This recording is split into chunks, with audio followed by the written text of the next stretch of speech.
សុខសងស្រាប់តែគេចង់បែកចិត្តគួរធ្វើយ៉ាងម៉េចគួរកាត់ចិត្តឬយ៉ាងណាគេធ្វើឲ្យខ្ញុំឈឺចាប់ឆ្អន់ហើយ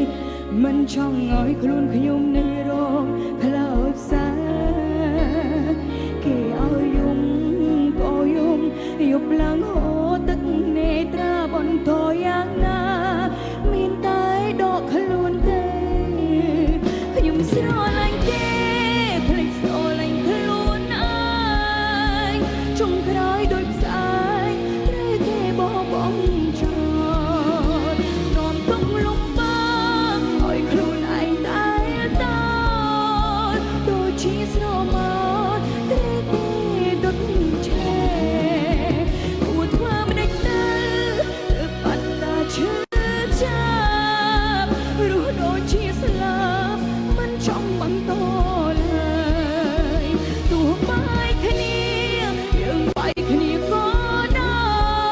យតែចុងក្រោយអូនត្រូវឈឺចាប់ពេលបងចេញទៅ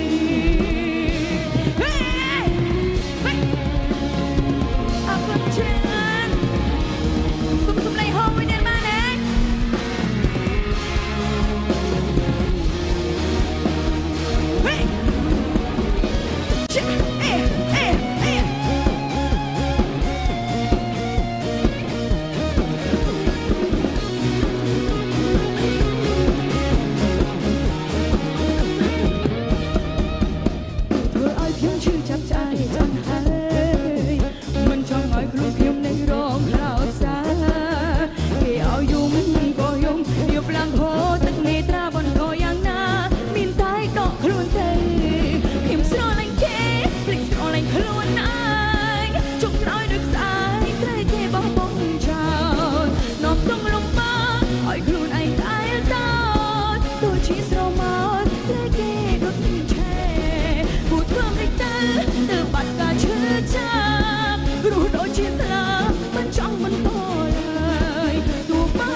សូមតបបងថ្លៃឲ្យបងចាក់ចេញចោល